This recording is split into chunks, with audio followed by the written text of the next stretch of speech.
ये हम देख सकते हैं जंतर मंतर में महाराज जी आए हैं। आप कहाँ से आए हैं महाराज जी? हम कर्नाटक से आए हैं। कर्नाटक से हैं। तो आप क्या सोचकर, आपको किस बात ने मोटिवेट किया कि आप खिंचे चले आए जंतर मंतर? देखो, हम पूरा देश में धर्म संस्थापन के लिए, अधर्म विनाश करने के लिए काम कर रहा हूँ। इसी के ऊपर एक हमारा फाउंडेशन भी है, पाईमाम फाउंडेशन, इसी के ऊपर ही काम कर रहा हूँ।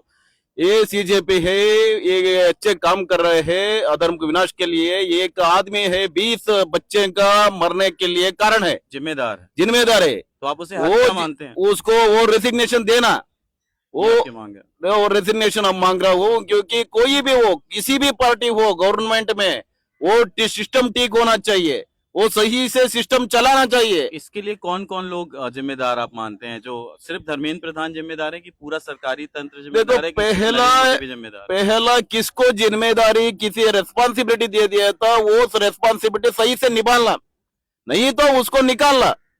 वो नहीं निकाल दिया तो आप भी जिम्मेदारी होगा। इसलिए तुरंत मोदी जी को रिक्वेस्ट कर रहा हूँ, तुरंत निकाल दो। Education is the foundation of the nation. Very nice.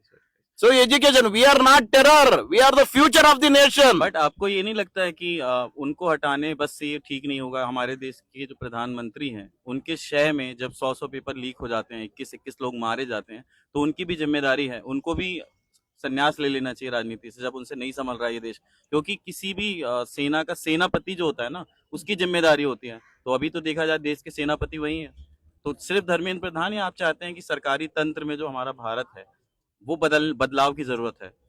देखो, सभी बदलाव के लिए मतलब एक सिस्टम है। वो सिस्टम का अंदर कौन कौन एक वो के चौकट में रहेगा, एक कॉर्नर में रहेगा, उसका जिम्मेदारी वो सही से निभालना।